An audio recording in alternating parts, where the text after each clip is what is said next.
Welcome everyone. Welcome guys.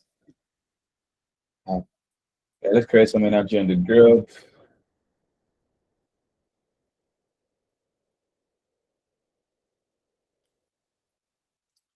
Welcome.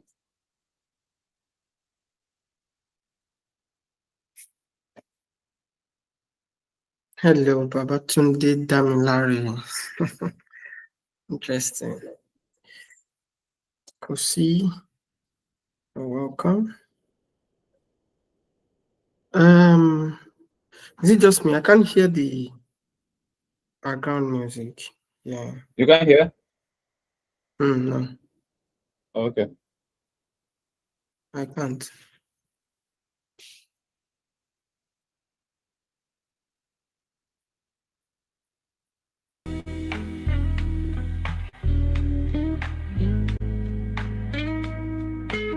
Are we good? Yeah. All right, let's invite everyone to come on in.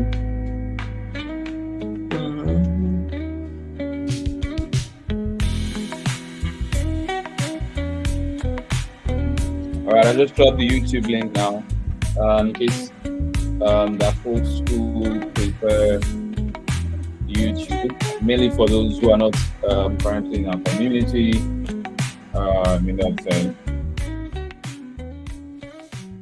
Please comment. Let me post it on status. Yes, please take your opportunity now to just post it on your status and invite people for these conversations. Let's do it. Let's do it. Just we had a good day. It's 7 p.m. GMT plus one here in Lagos, Nigeria.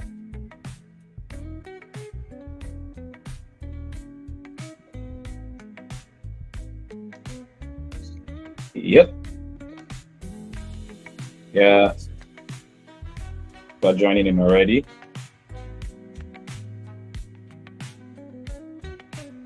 Live and direct. So please share the link. Can you put it in the chat as well? In case you're not on the group.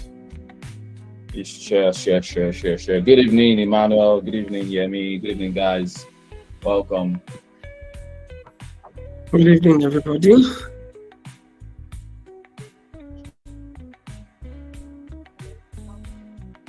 Good evening, Charles. Only title. Because you had a good day. Yeah, I did. So did. Good stuff. We're grateful to God. We're here strong, looking towards the future. Yeah. Seeing what the future can, holds for us. Mapping the future ourselves, right? I think we said in the last meeting, after the title is the Man of the Future. After the conference, that we are now the men from the future. Yeah. That's interesting. So we have seen the future, and then we are coming to implement what we see.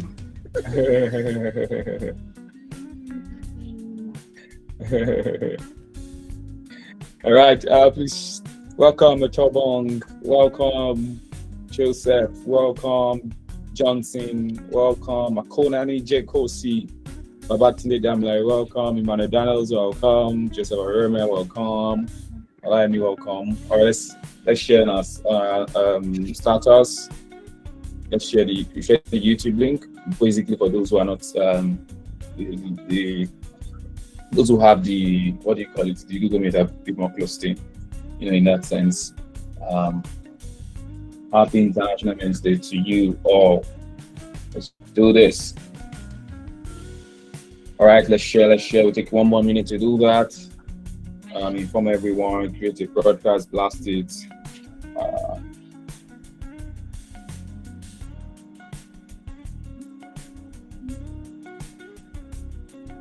Yeah, I just did a notification across board in that sense. Welcome everyone. Yeah, Gucci, welcome. It's been a very chilled Wednesday evening. A lot of people are just dropping in from their businesses and workplaces. So we'll see. We'll just try jump straight into business. Let's just do another 1 minute. Start by 7:05 into 7:06. Uh, since we have quite a number of people. Happy International Men's Day to everyone who already is joining in.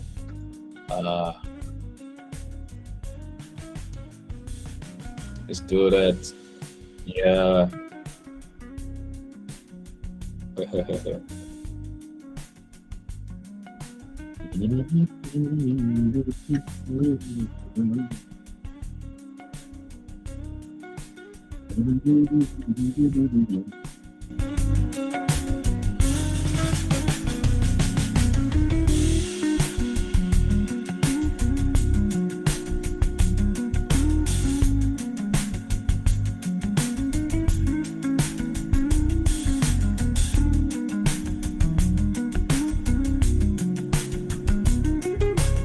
Right, we start in 50 seconds because it's already live on YouTube.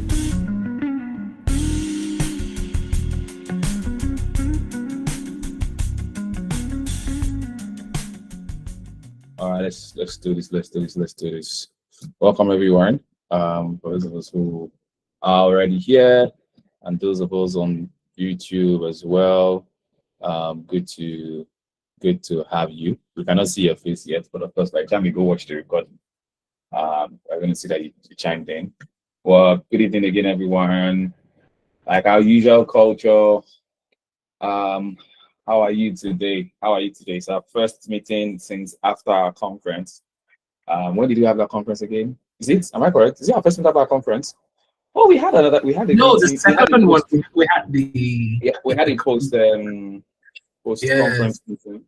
Yeah, I remember that we had a post conference meeting where we sort of like did like a summary of the conversations from the conference. Yeah, interesting meeting. You know, I think I was telling my guys that I'm a stickler for juicing conferences, juicing conversations. You know, every year I typically set a goal to have to attend 4 conferences, like just 4 throughout the year. But it's just that by the time I'm done with that 4, it must have been baked into my lifestyle. It must have been baked into like a new pattern of doing things. It's not really about jumping for me. It was early days we used to jump. We jump. I went to every meeting we go and collect all the impartation in the world. We're very poor on implementation and knowledge activation. Right? No, little meditation, little activation. Anyways, welcome everyone. Welcome Sir David Kingamin. All right, so let's quickly take a quick introduction. Where are you listening from? Don't worry, you don't need to tell us your name. We can see your name immediately you post because we're using Google Meet. You can see your name. Just tell us where you're listening from and if you did anything for International Men's Day today. Let's see. You know, I'll tell you guys a joke once we are. I see that coming, so you can type it in. Where are you listening from? And yes or no, did you take what happened today for International Men's Day? It's nothing, just with nothing. It is. I went out this. I read a book. I watched a podcast. You know, I don't think a lot of people took themselves out on these types of these. Like everybody just looks so calm. You know, even at work, somebody was telling me at work, guys, we are the men, this thing, like, what are we doing for men? Listen, okay. and everyone was normal.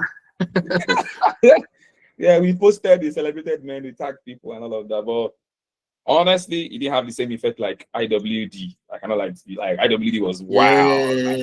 I did gifts, I made noise, like it was wild. Everything was wow.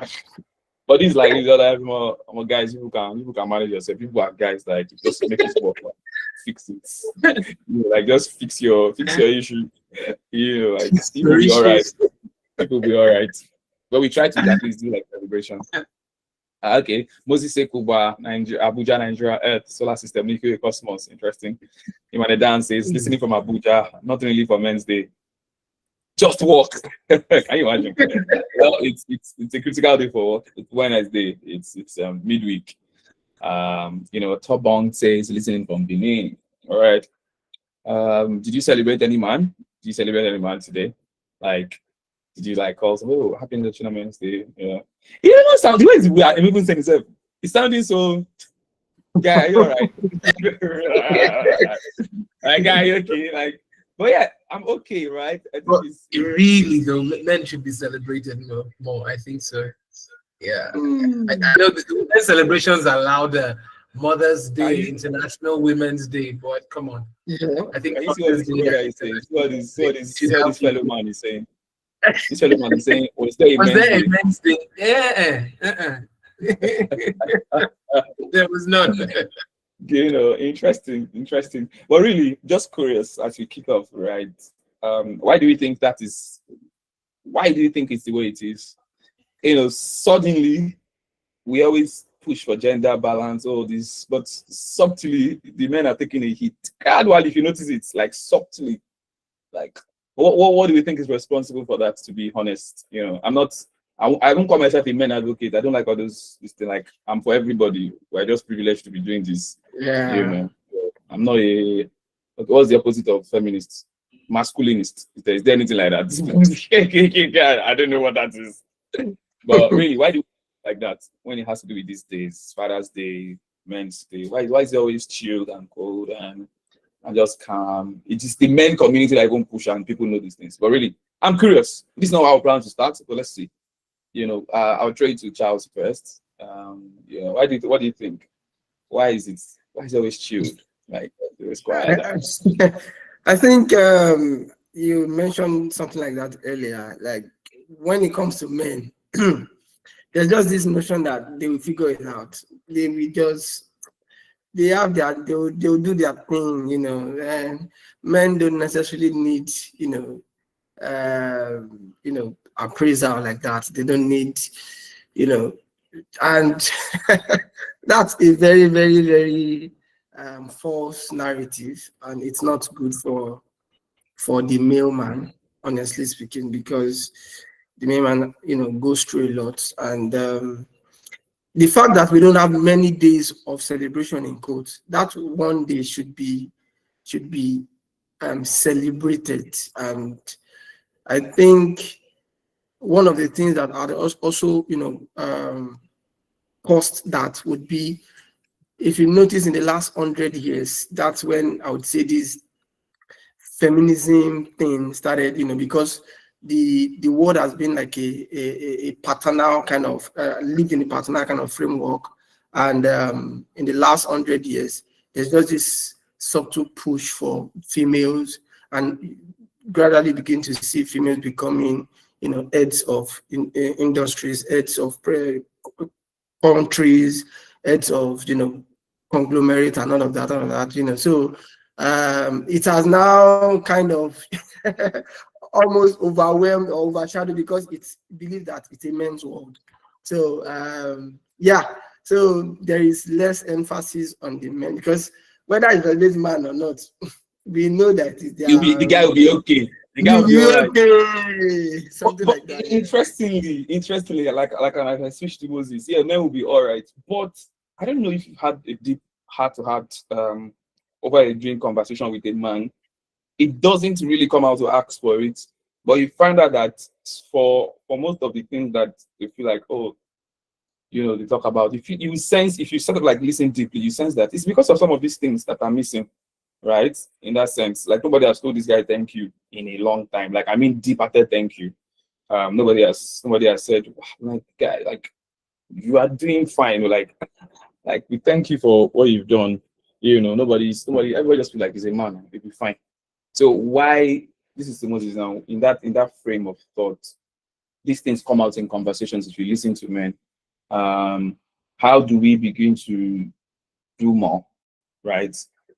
Right now, how do we begin to do more?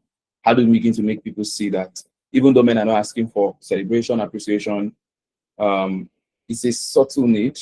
It's a quiet need, right? That they don't come out and post on their social media platform, but you see it in the way they drive things. You see it in wanting to be, for some people, authoritative, just wanting to show presence all the time, and not wanting to like take a step back. So what do you think about that, Moses? Yes, so I think the first thing is already what a number of us have started to do, which is to acknowledge first that okay, this need is there. You understand? And then begin to generate healthy conversations around it in order to create the awareness that okay, you know, men men are every bit, you understand? Like when I mean human, of course, you know what I mean when I say men are human, just the way the opposite sex are, you understand? They are emotional, they might express it differently, but they are. They also have needs. Affirmation also gets to them. It's a basic human thing. It's not only something that is only for the female. So just start generating these kind of healthy conversations around it would be the best place to start. Without, of course, taking it to the extreme, you know, wherein we carry that whole, you know, men, no, just healthy conversations. This is a reality. This is the reality on ground. There is that need for all people to be appreciated, including men. There is a need for all people to be validated, men included. So I think once that's the best place to actually start, you know, amongst and these conversations to actually start, you know, I think it's good for it to start amongst the men themselves. The men themselves also need to acknowledge because some men, because of this kind of societal construct that has shaped their image about who they are, do not even know or admit to themselves that, hey, you know, I would actually, this is a good thing for me, you know, I need this too. You know, having to voice that out and not see it as though, okay, I'm showing some kind of weakness or something like that. So men need to begin to admit to themselves first, and men need to generate the conversation amongst themselves. So I think that would be a wonderful place to start.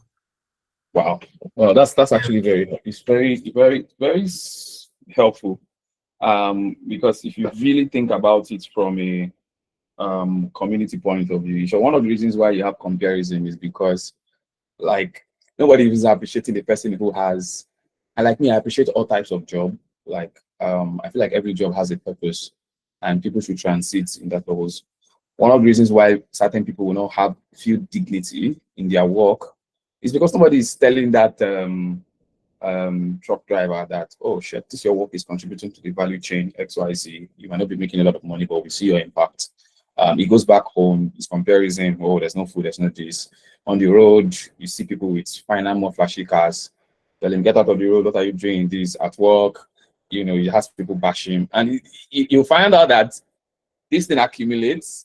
And if that man is not in a healthy community of friends, a church community, or a place whereby these things can be like removed, it graduates into all types of things in that sense, because comparison is already thick in the air. Is, oh, my friends are doing this, oh, my friends are doing that, what have I done with my life? Whereas he's on track, whereas he's making progress, whereas he has solved for a particular, like, you know, he has solved for a particular sphere of life as he had gone, you know, as he has gone up. But society is in a way whereby if you are not trending, you're not celebrated. If you're not popular means loved by the populace, there's nothing to celebrate about you. So dishonor sets in easily, you know, in those contexts. Anyways, welcome everyone. I see you had a few people join us again. Welcome everyone. It's good to have you here. We just triggered the icebreaker session, even without knowing about if men should be celebrated or not. But let me go ask us, all of us on this call. Did you celebrate yourself? Did you just think about how God has helped you and just say, oh, thank you, God, and of course, move on? You know, did you celebrate yourself today? Did you? And I mean, celebrate yourself, I mean, it could just be a word of affirmation. Thank you, God, for making progress. I'm grateful for how far I've come. Thank you for how we are taking me next year. Did you do that? If you did that, give me a thumbs up.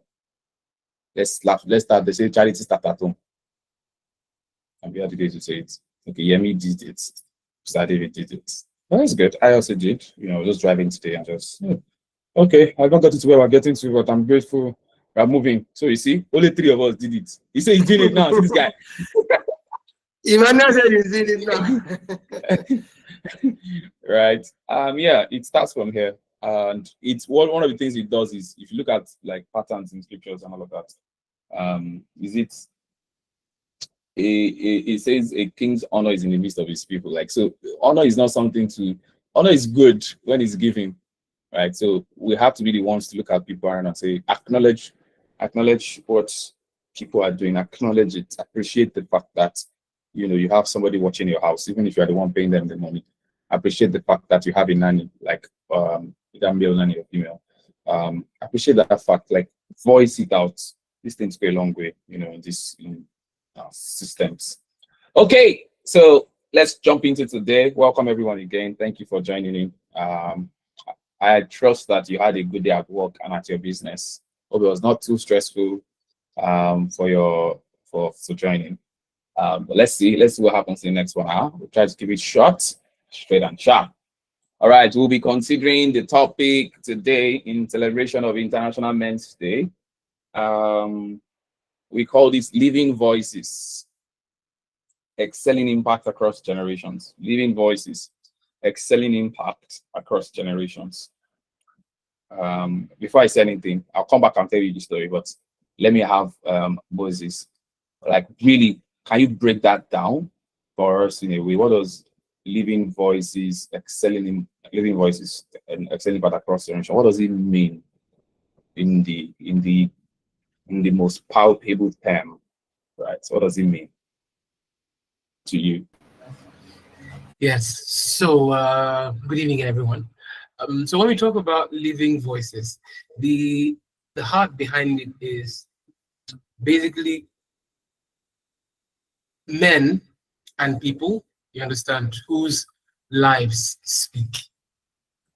And when we talk about whose lives speak, specifically around the expression of God's principles in daily life and consistency over a period of time. So there is a track record.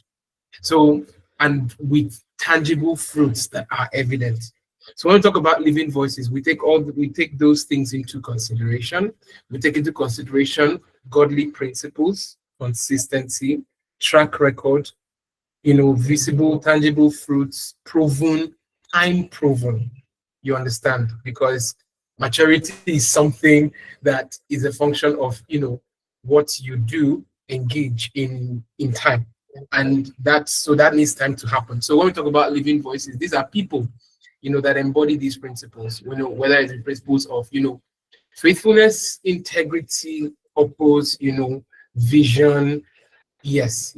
And that is something that has really, will I say, crystallized in their lives. And you can look at their lives, see the fruit and say, wow, this one is not just someone who talks, if at all he talks, but we can actually look at his life and his life is speaking volumes, so that's the heart behind the living voices.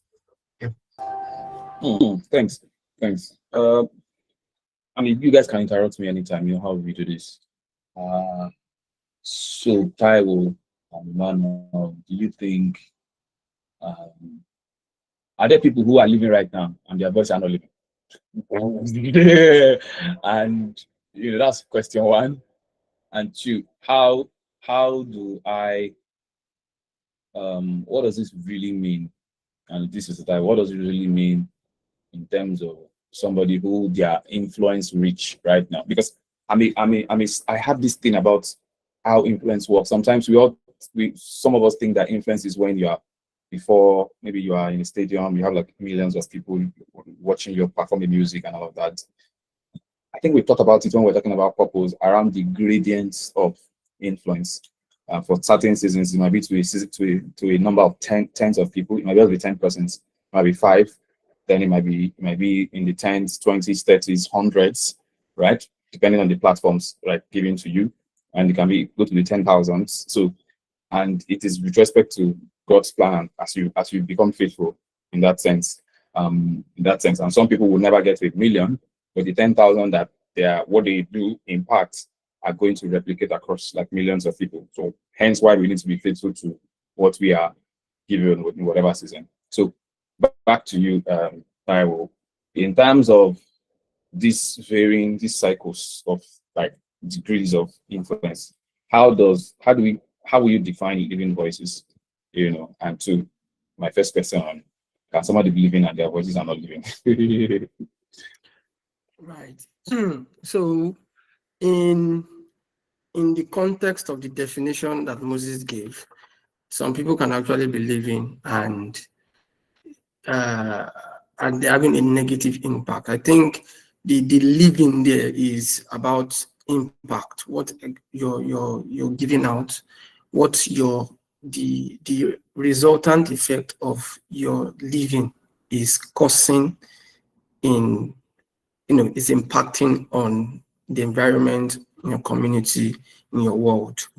So, so some people can have negative impact, which is if it is because and that which is why I love the fact that that definition was precedes this conversation. So in that regard, that person is not living because it has to be a godly impact. It has to be a life of integrity. It has to be a life of purpose. It has to be a life that is contributing value, positive value into this community. And so that's one. And on the part of if if in terms of the size, so to say, I would say that honestly, I think we said it's in impact in some of our previous listening impact. And during the men's conference, CM mentioned that let's not focus on the millions of people. Let's start with one person. Let's start with one person at a time. One person at a time. The closest person to you, how much of an impact of a positive influence have you been on a person? Can somebody look at your life, the way you're living your life, the way you're going about your daily life, and want to emulate something about you? You are contributing either directly or indirectly impacting your environment. So whether it's a million, whether it's one person, I don't think it really matters. I think eventually it's God that determines how much of reach He wants to give you. And of course, you can actually grow in the size, because if you are faithful in little, more will be given. The more will be committed to your hand. So it is just be faithful with what you are given, with what you have at the moment. If you have access to 2 or 3 people, make sure that you are contributing, impacting them positively. That's the goal first. Yeah. Thank you. Just to remind us, please, we are not like I usually tell our brother that helps us design. Every time we are designing, we are not the ones. I'm not the living voices that listen. Like, yeah, it's not me. Me. How many years am I? Like, I'm still a young man.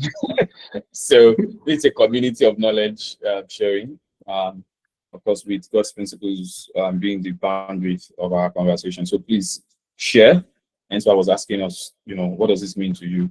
As you listen to the conversation, if there are valid thoughts you think we should drop, please do that.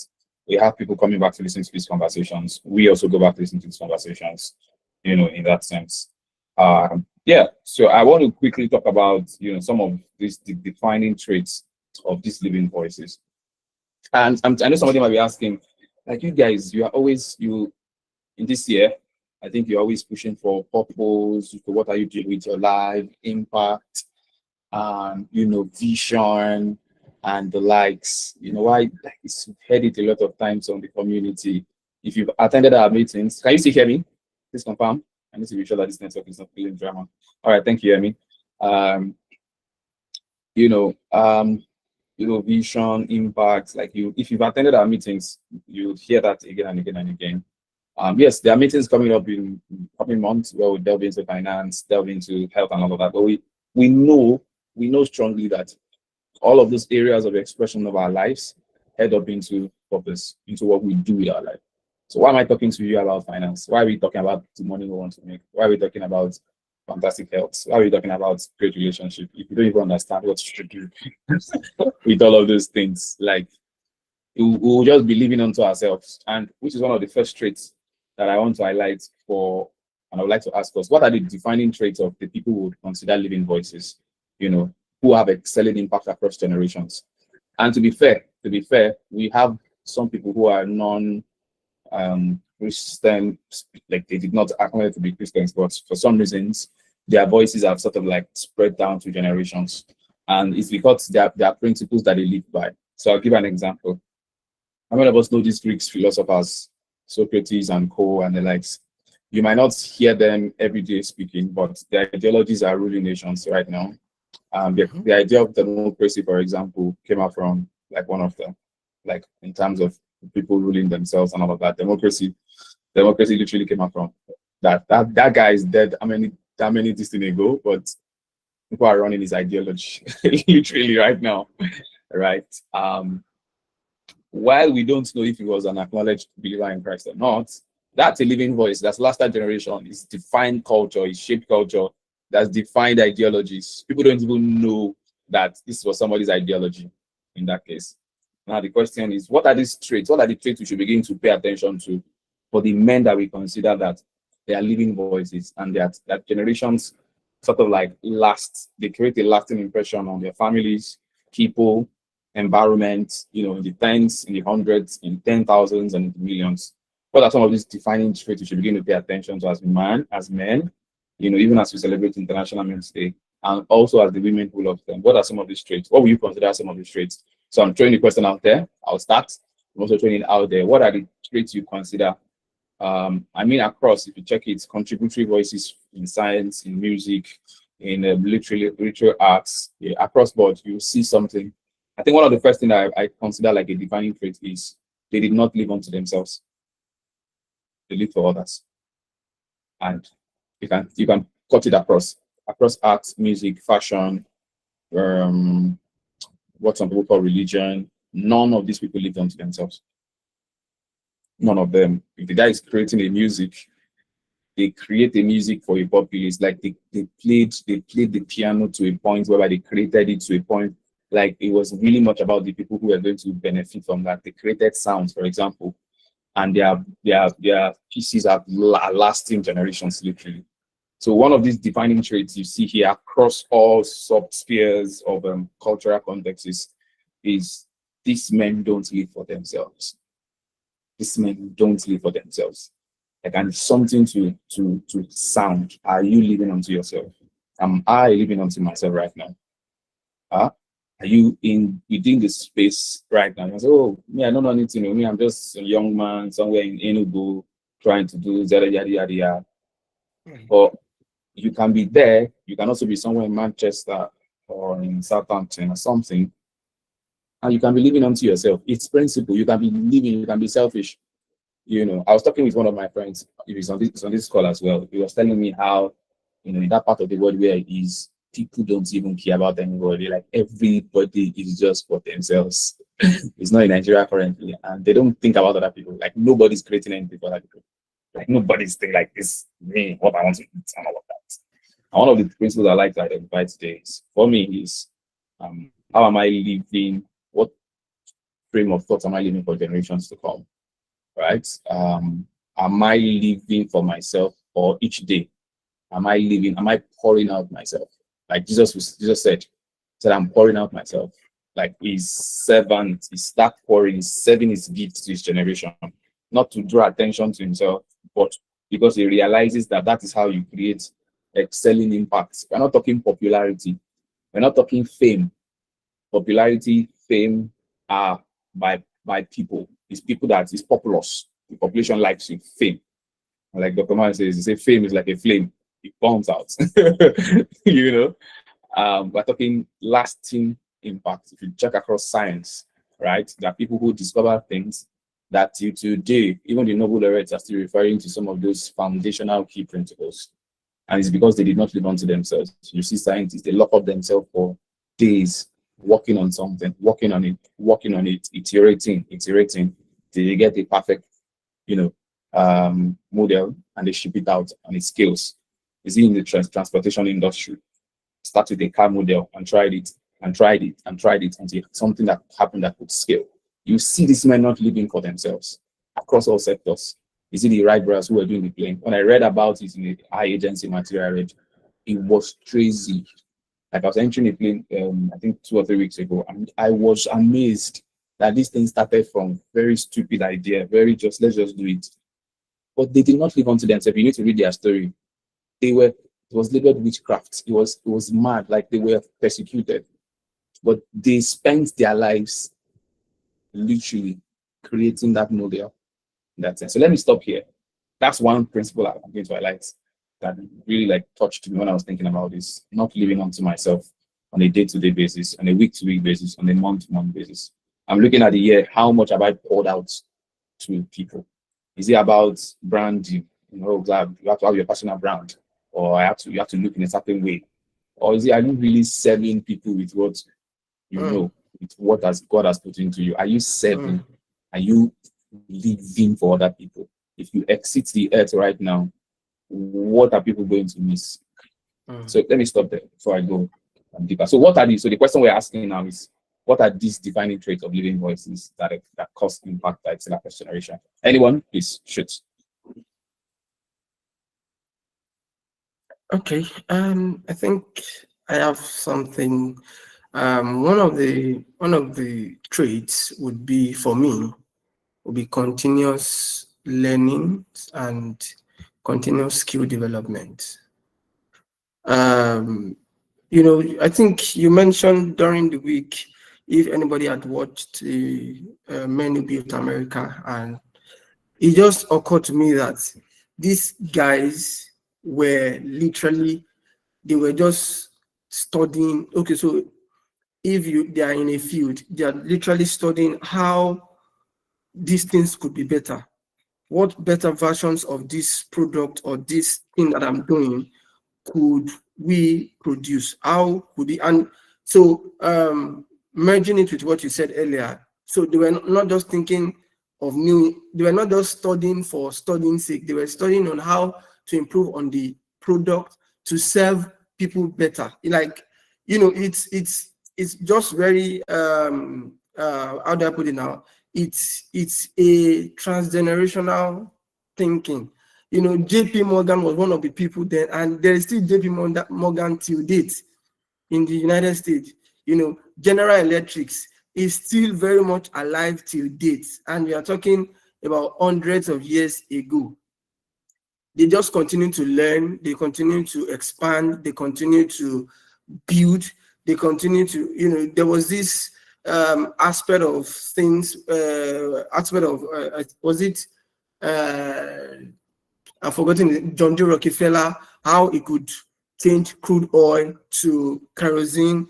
At some point they maxed out what kerosene could do. Then they went to, that's how they discovered petrol. That's how they discovered diesel. That's how they discovered a lot of, so continuous learning, continuous skill development.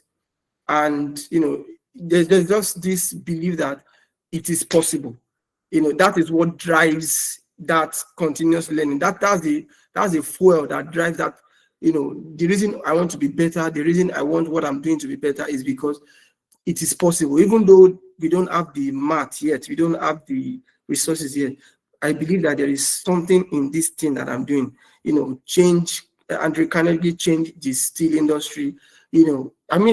Just doing the impossible. You can, from the marketplace to circular to name it, that learning and continuous learning, just being hungry, not getting to a point where you're like, I think I've gotten to my bus stop. No, they were ever learning and they were ever developing. It is a beautiful trait, and it's something I would love to also listen as well. Yeah. Before we go to the next, before we discuss the next traits, I think their own learning was a bit different from what we see in our time. It wasn't learning to go and post on LinkedIn that exactly. That was not the type of learning they were learning. Learning to practicalize now. Yeah, it was because it was if you read this book, Think and Grow Rich, you see the way those guys were learning. They were not even learning because of their work. They had day-to-day work, but they had this interesting form of knowledge pursuit and wisdom.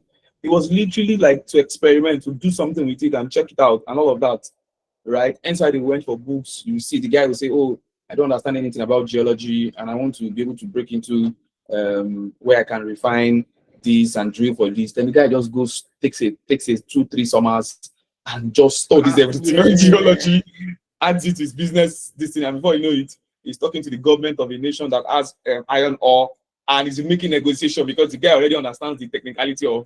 And I'm like, that's an interesting form of learning. And you're right in the sense that there were in every field there are like there are competitors, or should I say contemporaries. So their learning was also being spurred by the fact that I know that this guy is also an active learner. I need to break into this thing before he breaks into it, because they know that this guy will discover it before me. Anyone who gets into the market becomes the champion, So there was this. It accelerated innovation. It accelerated the community. They were just, it was palpable in the sense that they were so engrossed in the fact that they wanted to learn, not just to learn, but also to expand, to impact their world, to better their community. It was a really fascinating experience. It's a lesson for us. So what are you learning on now that you are taking a course around that you can literally use it to impact a community? You might not even know anything about it right now. You might have just picked a budding. But what's your learning curve right now? Right? In that sense, like very, very instructive for us. Just drilling it down into something that we can all look at. That your assignment you talked about, like what have you read about it? Who are the leading voices currently? Are you connected with them? Like what are they doing right now? What models? Those who did it in the last 100 years, why did they not do it? Well, like this is our research history in that sense, and it's not going to be from your 9 to 5. You're going to get those things. It's going to be from creating time for that. That's a very interesting defining trait. All right, Moses, do you have anything? And please, anyone online, if you want to say one or two things, please shoot. I was actually taking notes, hearing things I was trying, because there were, a lot of things were opening up, and it's just wonderful. I'm just going to piggyback on what the both of you have said regarding these men, and talking about their learning process and how they acquired learning with a purpose in view. They acquired learning with building in view. They never acquired knowledge for the sake of knowledge's sake, so to speak, but there was always that driving force behind the knowledge that they acquired. That I need this to do this. I need this to accomplish something. And I'm going to bring that to something else that define these men, is their resilience. They would embark on projects and things, and people of the day will look at it as think about things and say, oh my God, this is difficult. Can it even work? No, I loved how you used the example of talking about the men who built America. I was having a conversation, regarding this some days ago, and I said, the America you see today is the work of people who first of all fought for that independence. No, it wasn't handed to them on a platter of gold. They fought for that independence, which they gained in 1776. It wasn't easy. They fought for it, and when they got it, they gave themselves over to a lot of nation building. So you're talking about all the things. So there was that resilience there. It wasn't looking at the thing and saying, okay, can this be done? Oh my God, we have these difficulties with it. Yes, they are there, but pushing through it all and then being consistent over it through the years. I think that's those are two key defining traits: consistency and resilience, within the hearts of these men. And that you can find even across time. All these men who were able to build things, build systems, build structures that have lasted for centuries now. This was one of the key things that defined them. So that's just what I wanted to add to the conversation. I think you're oversimplifying the role of resilience. Like you just literally simplicity. What do they call it? Like, is it resilient to just talk about like that? Bro, like I'm trying to be time conscious, but really, if I'm supposed to, I mean, you think about people like, think about people, for example, like let's talk about people who invented things that we are even enjoying today. Edison, for example. I mean, what would make you keep going after you, in quotes, failed 1, 2, 3, 100, 200, 200, 500, and you keep actually crazy. failing, as in that it's really crazy. It's easy to look at it as numbers, but each of those projects did not take one day. It wasn't one day. These were things of months. You spend months gathering data, building something, it doesn't work. And you do that 1, 2, 3, 4, 5, 10, 90, 100, and it still doesn't work. And you're like, okay, let's go again. I don't know what to call that kind of a mindset, but it's actually resilience. It's actually resilience. Like that grit to see a vision come to pass. Yes. When you think about Jesus himself too, I know you might not think about him in that light, but there's a lot of resilience and grit in feeling the vision he came to do. Like that man could have given up. That man could have like nah. Like I'm not dying for anybody here. Like I beg. People should just you are the one that's saying people should deal with it, man. and I think he also passed that on to the apostles, the disciples. Like, imagine all of the persecutions. They could have easily given up. I mean, with the persecution, look at Paul, all of the things he went through. Like, it's a raw material that we can literally use in every areas of our lives, Look at Elon Musk. Do you know that the last star, what's that thing now? That rocket thing, the one that eventually worked in 2009. If that project had failed, that was the end of anything rocket about this thing, because he had tried the first time, he had tried the second time, and he blew up. He was trying to send rockets to the skies and then come back. He did it the first time, billions of dollars. So if the third one had failed, that would have been the end. He literally said it, that he would have gone bankrupt. Like, there is nothing like what's the name of, I've forgotten the name of the company now. And you can imagine that resilience, and then I think attached to resilience is seeing the invincible. It's a trait for if you want your work, if you want your life to speak volume even after you're gone. You mentioned Jesus. For some reason, while he was on the cross, he was saying the whole world saved already. Yes, right. And he was just in Nazareth, or what's the name of that place? Jerusalem, Israel, one country, and with eyewitnesses of less than, I don't know how many the nations would be at the time. Probably about, let's say, 10,000 people that will be, eyewitnesses and the likes. And for some reason, he just seeing the end goal. He just seeing, scriptures even says that, for the joy that is, he was happy that a lot of people will be saved, and he went through it.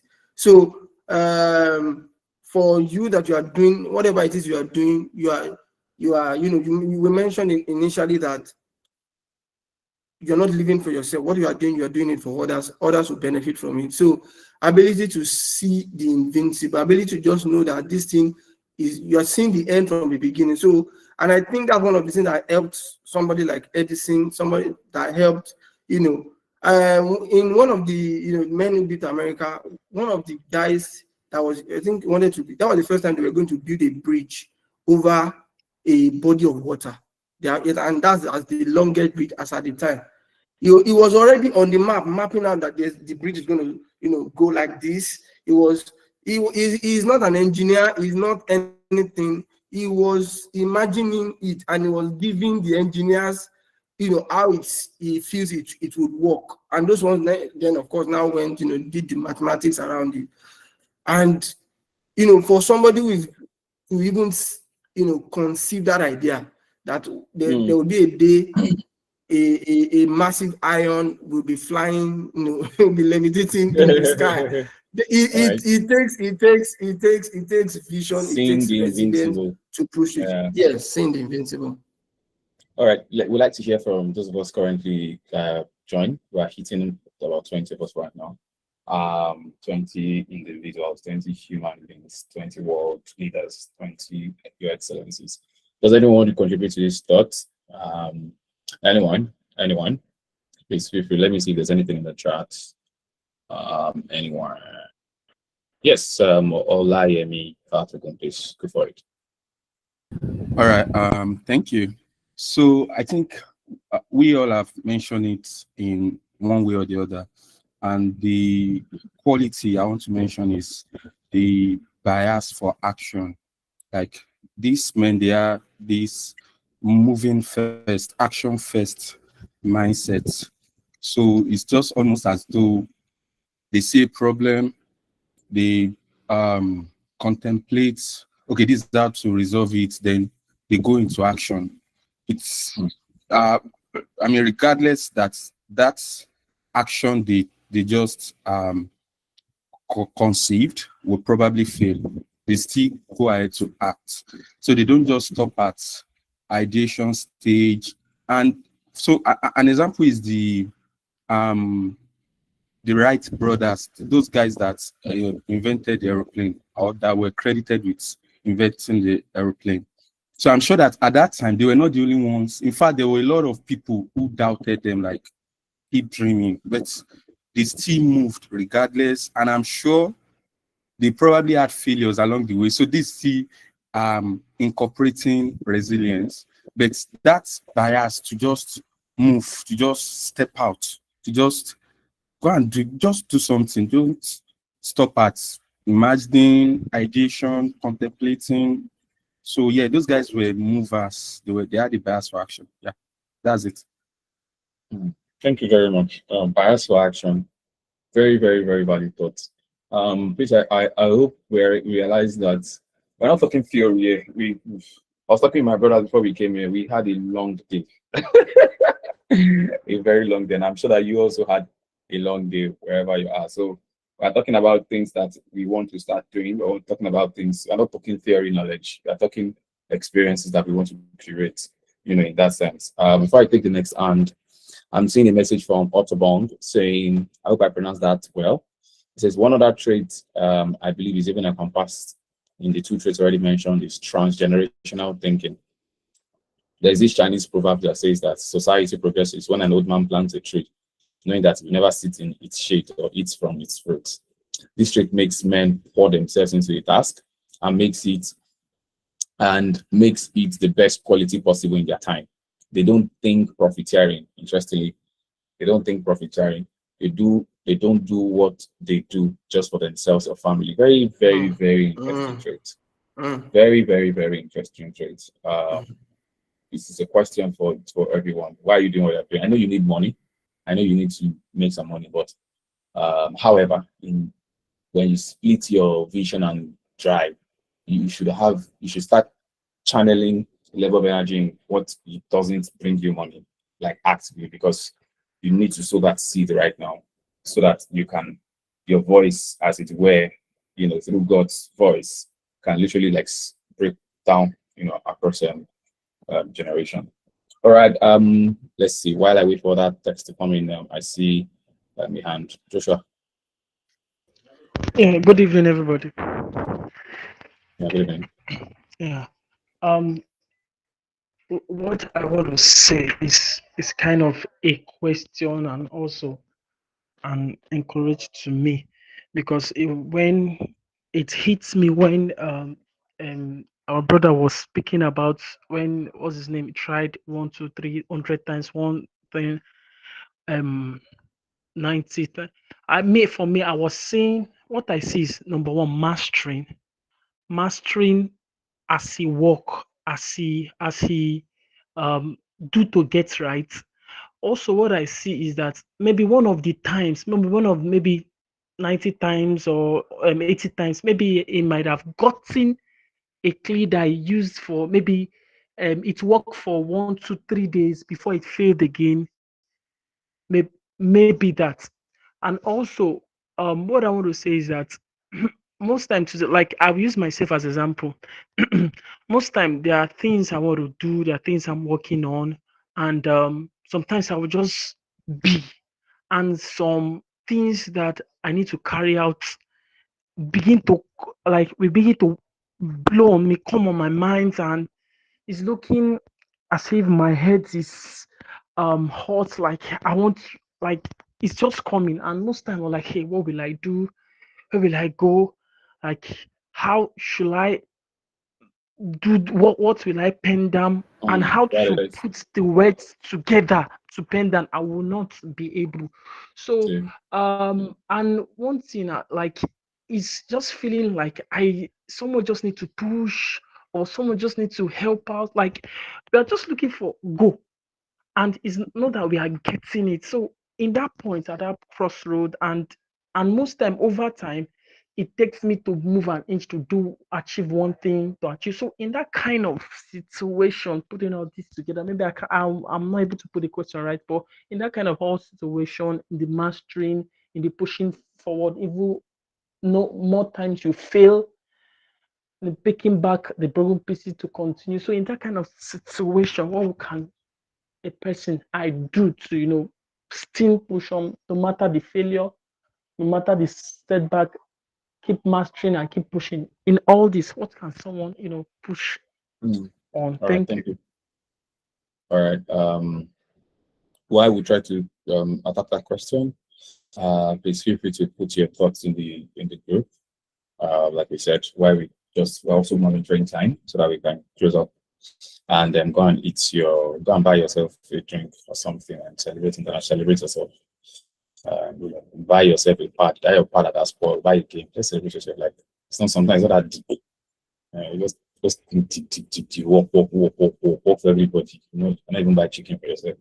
Just buy bolly and fish and just eat and be happy, right? Yeah. Anyways, let's go back to Joshua's question. So I think it's a multi-cluster question, meaning that there are multiple layers. I think there's a few things that are more deeper, in the question. There are contributory factors to when you fail and things are still hitting you left and right, in that sense. I think one of the things I've learned early in life is to have I think who was saying what you said about mastery, the skills that matter, right? If you notice across some of these living voices, they were good at what they did. They were good at what they did. You notice everybody knew what Jesus was coming to, like Jesus was sound. They got what they did. Like Edison was Edison. Like, of course, you cannot put Jesus and Edison at the same side. Like, forget it. Forget that I said his name after. They're not mates. Anyways, you find out that this true for mastery, like you were saying. And one of the points I wanted to talk about later was solving important problems. Solving important problems. I'm not saying that all problems are not important. However,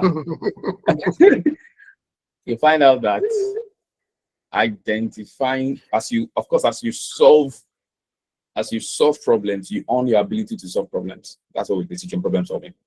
Meaning that those who don't regularly put themselves before challenges and issues don't hone their skill or ability to solve that issue. Like, they don't know how to solve problems. That's why some people are better at solving problems than some other people. Because some people always solve problems constantly. They put themselves in that position where there's always, what should I do, in that sense. However, as you keep solving problems, you find out that the degree of problem you solve, for example, a mother rat tries to solve a food problem for the children rat in a house. In that sense, it looks for food or gets them out. That's a small problem. But when you're talking about clearing out rodents in an entire community, that's a big problem, and it takes a whole new level of thinking to do that. Do you understand what I'm trying to say? So as I found out that as we grow, if we do not put ourselves in that problem-solving mode, in line especially with what our core purposes, strength, talent, giftings are, nobody will remember you. I don't remember you because what did you do? Like you didn't do anything now. Like what problem did you solve? Someone said that we're remembered for either the problems we solved or the problems we created. Like that's it. Every time I meet you, you're either solving problems for me or you're creating problems for me. Like think about it. Think about your day to day. There are people who solve your problems and there are people who give you problems. Just think about your day right now. So the way you remember people is when I encounter this person, were they a bundle of problem solving?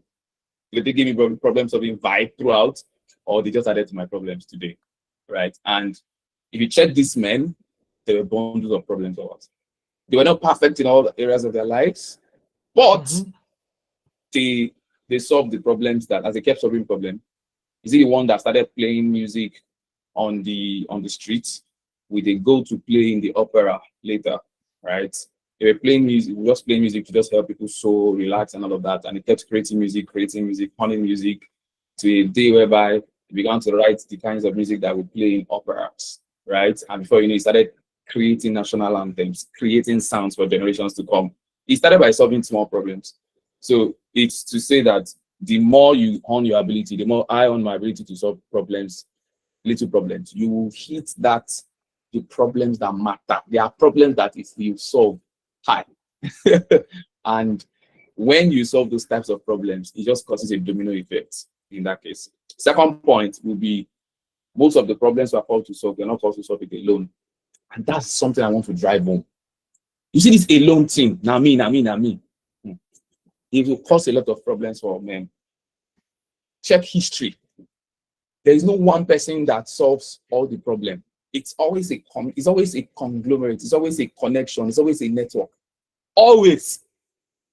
It was because somebody solved the electricity problem. That's why somebody could bank on that to create. Do you understand? Like it's always layering. So when we think about the problems we have been called to solve, we must not think about it from it's me, it's my name, it's me. They say I did it.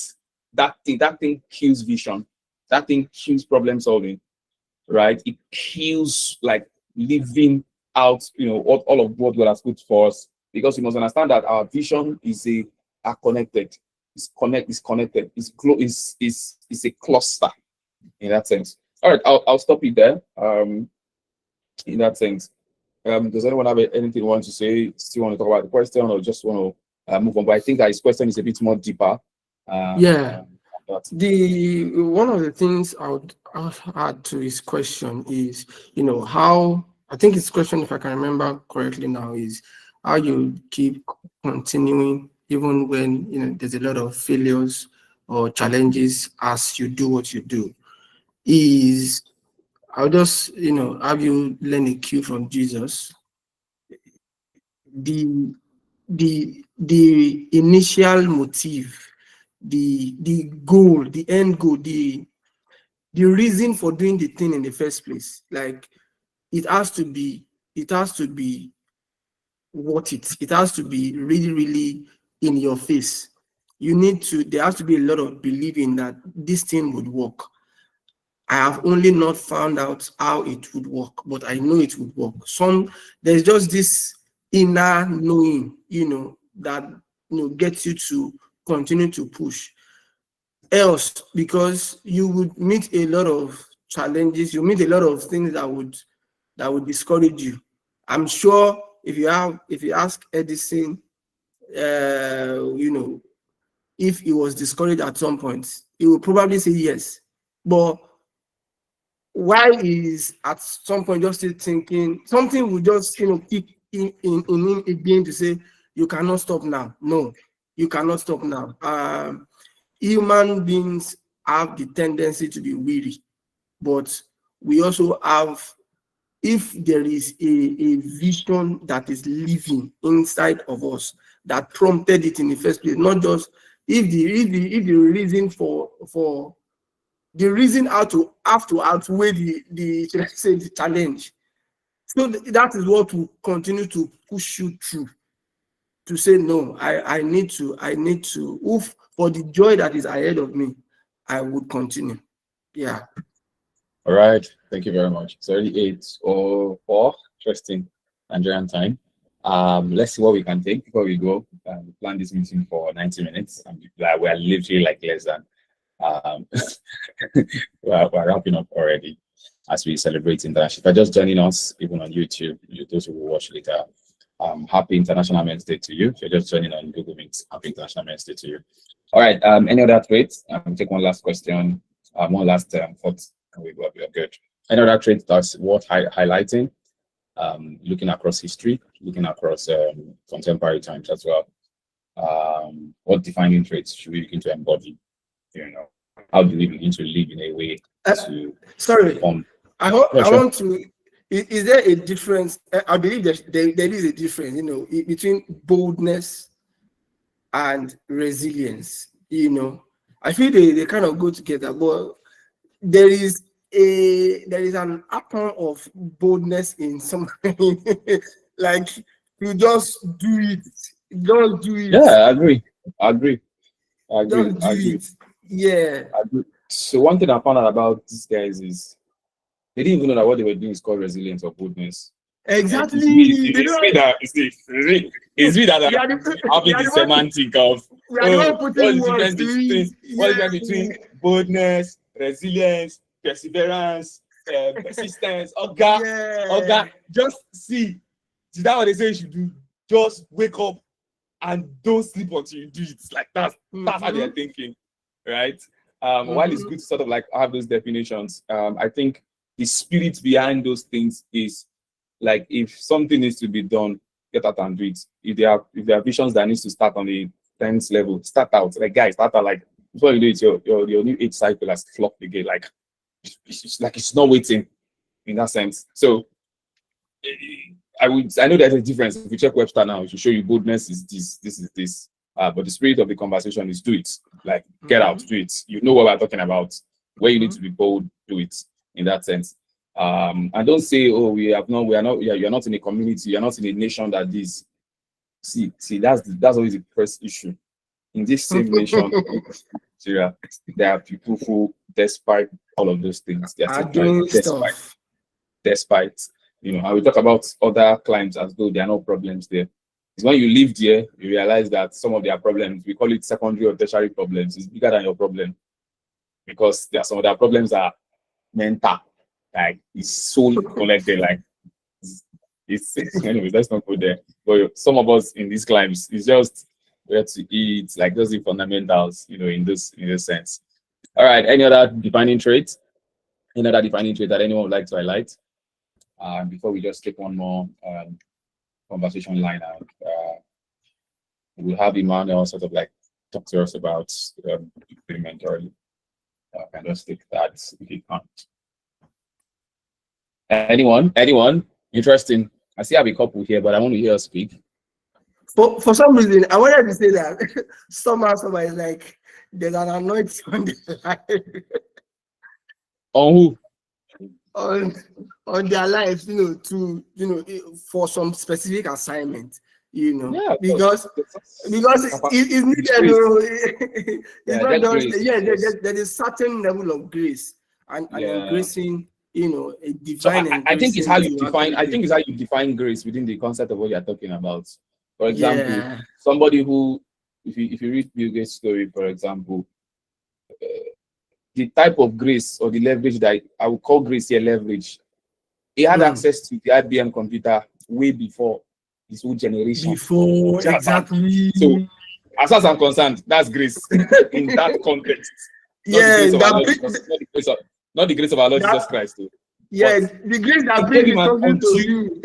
Yeah, he gave him an undue advantage. His mom had connections there. Oh, my son likes this. And if you read the book, The Outliers, Outliers, you see it's there is because of that connection that he had access to that, in that sense, in the same environment where like others didn't see it in that sense. So yeah, it's a kind of type of grace, undue access, like things just happen, serendipity, meeting the right people with the right thing at the right time, just kind of like triggers certain occurrences. And it happens for all of us. That's what I'm trying to say. There's an undue advantage. There's something that we all have put in place. Is that your experience, your education, your calling, your anointing, God's word to you. There's always something that characterizes a sort of leverage. The problem is, are you seeing it? Do you realize it? do you know that it's actually a leverage point, in that sense? Yeah. So yes, grace at all capacity. And if you want to talk about anointing too, yes, there's certain things a man cannot do without God's anointing on in their lives, and they should even try to do without the anointing because they'll just suffer. Anyways, any other defining traits that we should embody? Um, Let me see. Yes. I would like to highlight, since we are not all talking yet, interesting, our audience today, I think they're in reminiscing mode. Maybe they're in reminiscing mode. I think one of the things I found out about these people is they were thinking culture shaping. They were thinking culture shaping. Um, what does that mean? They were not, they wanted to infuse an ideology. It was more about driving an agenda, whether for good or for bad. Hmm. It was always culture shaping. Always check all of them. Nobody, maybe I think it's when you hit a level of influence, you just realize that the old thing that we are in, somebody curated it. The phone you are using, somebody sat down somewhere and defined it.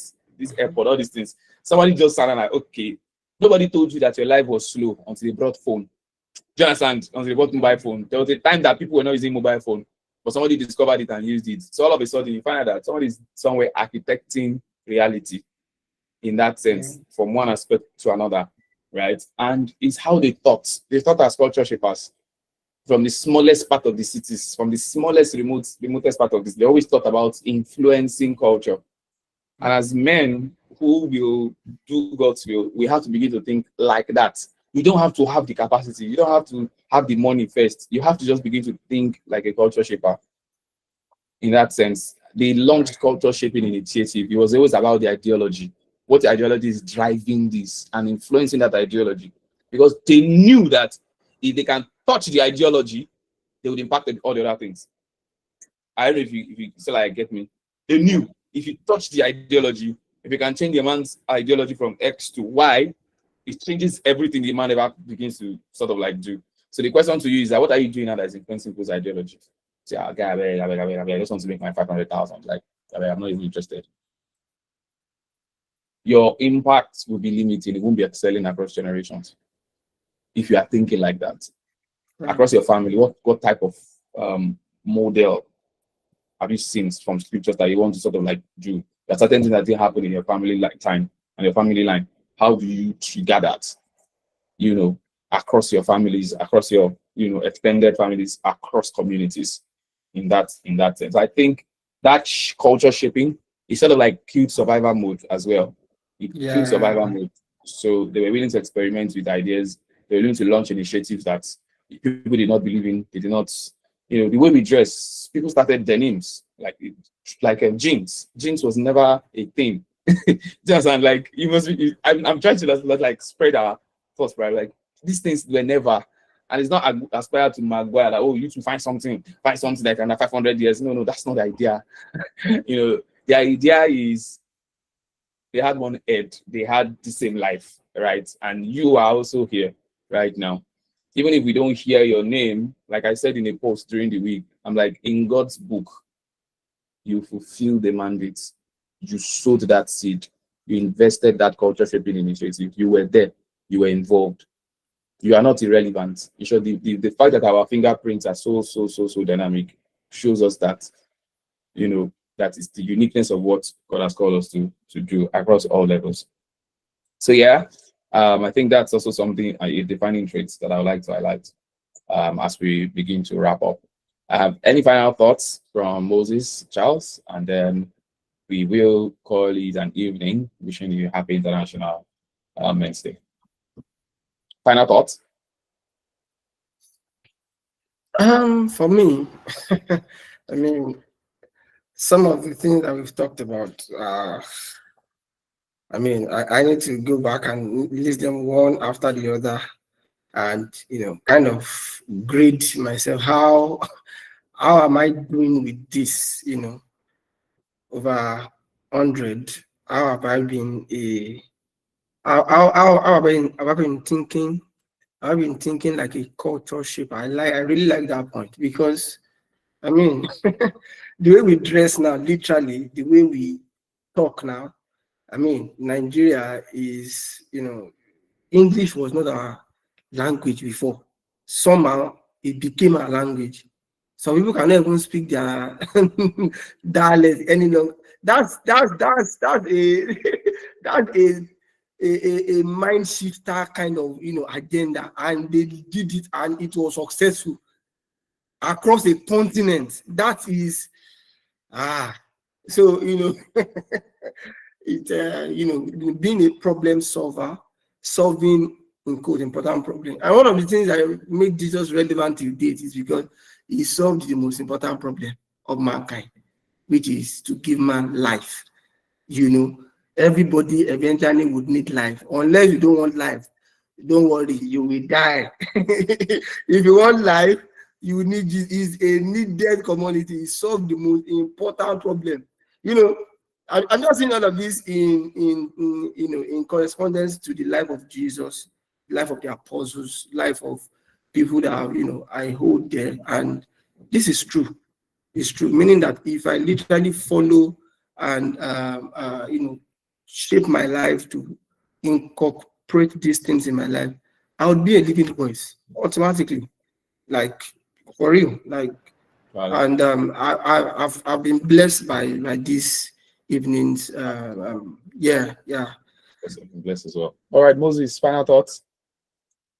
Final thoughts. I've been blessed. I've been really blessed because I've been noting quite a number of things, making personal action points, even while the conversation has been going on. Because, as you said, these are practical things that we are talking about. These are things that we don't just talk about. We do. We appropriate.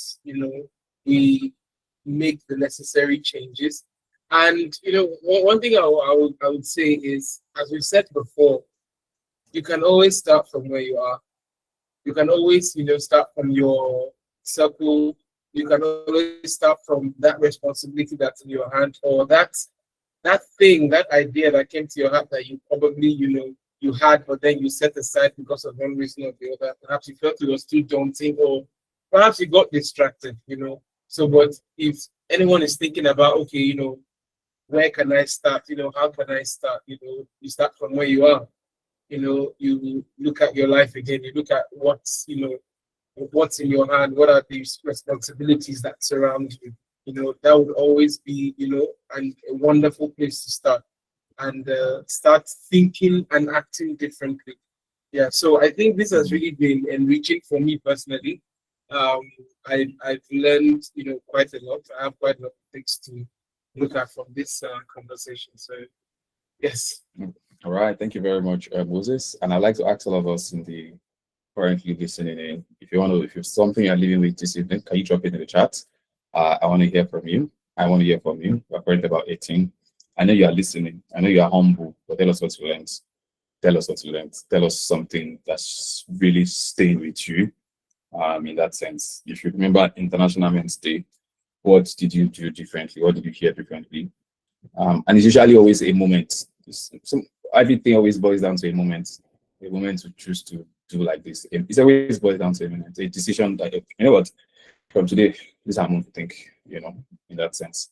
This is how I want to begin a All right, so I have Daniel Adedo. It says, to start where I am with what I have. That might not look a lot to you, but if you look right now, number one, you find out that you have a lot of clothes to give people. And say, I don't have anything to give anybody. Just look, go into your room now. You find out you have stuff to give people. You have time, you have energy, you have stuff. Just for example, starting from where you are. Thank you, Daniel. I'd like to see from other people. What's something that when you think about today, the last 90 minutes, based on our conversation today. Well, I have one final announcement. You want to wait to hear this announcement, but let's wait for other people to type out. Let me see your name. So now I have to call names by force. So I have Babatunde Damla, I have Boaz, I have Emmanuel Daniel, I have Joshua, I have Dosi Lawson, I have Alani, I have Yemi, I have Shala, I have Treasure, I also have Ugochi, then I have Oyosa, if I pronounce that correctly. What's looking like something you're taking out from this meeting in that sense? While I wait for that, I know you're thinking. We'll have stuff's coming up.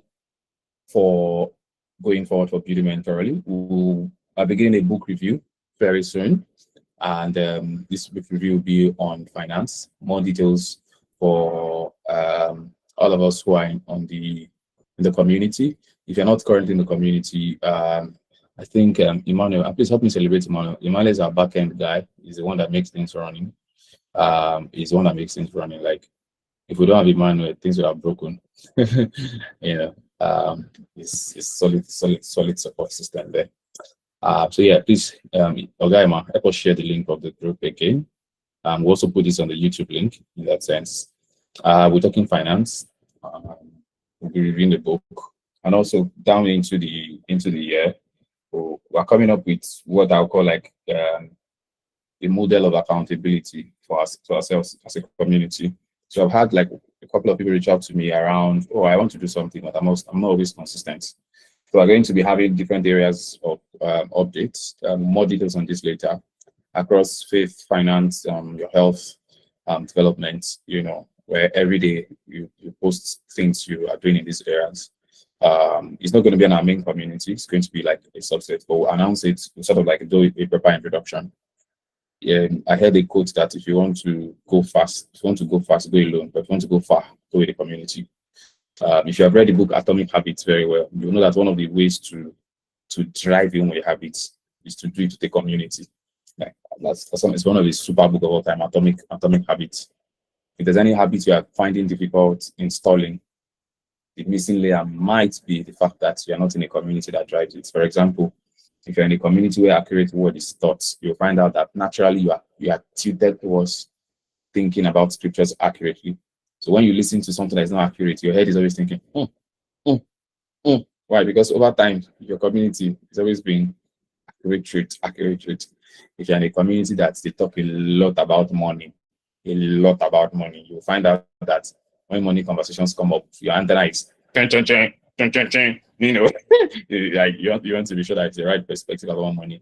You know, in that sense, if you're in a community that is always about let's save souls, let's save the lost every time. We just find out that everybody becomes an agenda to save, whether they are saved or not saved. You want to save everybody, you know, because you're hearing it a lot in your community. Hearing it repeated is the power of communities, right? So there are certain habits that are not yet installed because you don't have a community energy sense. So, and that's one of the things we'll be installing in the months to come. So don't miss out. If something, the habits are areas of life you want to really you want to take into a new level. Like I said earlier, it comes down to those moments of decisions, those moments of, okay, I'm tired of this, I want this next. Or I'm tired of giving excuses, this is the next thing I'm going for. Yes, everything has gone bad. This is what I want to do. I have information, I have knowledge, I have wisdom, but this is what I want to do next. It always comes down to those moments. So we'll have a book review on finance. If you remember the poll we did a few months ago, we had asked about the top problems of men. We had mentioned, you all had said that financial challenge is still something that's just there looking. And we're going to look at finance the world way as we sort of like go on the review of the books ahead. So in closing, yes, thank you very much, Emmanuel. I'll just put words to what he has done. Please join our link on WhatsApp community. An admin will approve you. Also remember to follow us on Instagram.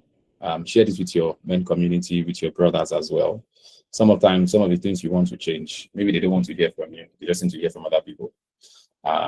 If you help that your brother, you just help the family. If you help that family, you help the son that will come out from that family that's impacted the sister, you know, in that sense.